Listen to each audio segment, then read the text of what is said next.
நாங்கள் ஆவலோட எதிர்பார்த்துட்டு இருந்த அந்த இரவு சஃபாரிக்கான நேரம் நெருங்கிட்டு இருந்தது.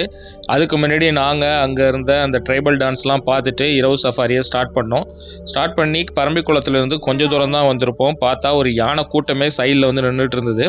முதல்ல நாங்கள் கவனிக்கலை. திடீர்னு பஸ்ஸில் இருக்கிறவங்க பார்த்துட்டு சத்தம் போட்டாங்க. உடனே நம்ம ரிவர்ஸ் போய் பார்த்தா அங்கே எப்படியும் ஃபஸ்ட்டு ஒரு 2 யானை நிற்குதுன்னு பார்த்தோம். அதுக்கப்புறம் பார்த்தா ஒரு 4-5 யானை நின்றுச்சு. அதை பார்த்துட்டு அதுக்கப்புறம் வரும்பொழுது ரோட்லேயே நிறைய இந்தியன் கார்னு சொல்லக்கூடிய காட்டு மாடுகள் நிறைய அங்கே நின்றுட்டு இருந்தது. அந்த ஃபஸ்ட்டு ஒரு குரூப் இருந்தது. அதுக்கப்புறம் அதை தாண்டி போனால் இன்னொரு குரூப் நின்றுச்சு.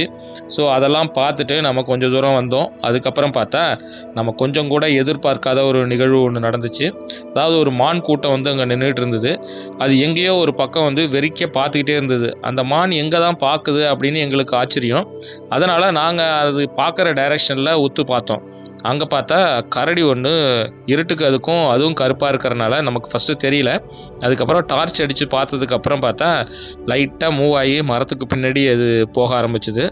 உண்மையிலே நாங்கள் கரடியை இந்த சஃபாரியில் பார்ப்போன்னு எதிர்பார்க்கல. நாங்கள் ஆக்சுவலாக எதிர்பார்த்து வந்தது சிறுத்தையை தான். இந்த காணொலியோட முழு காணொலி தொகுப்பு ஜாலி ட்ரிப் யூடியூப் சேனலில் இருக்குது. அதோட லிங்க்கு கீழே ரிலேட்டட் வீடியோவில் கொடுத்துருக்கேன். அங்கே போய் செக் பண்ணி பார்த்துக்குங்க.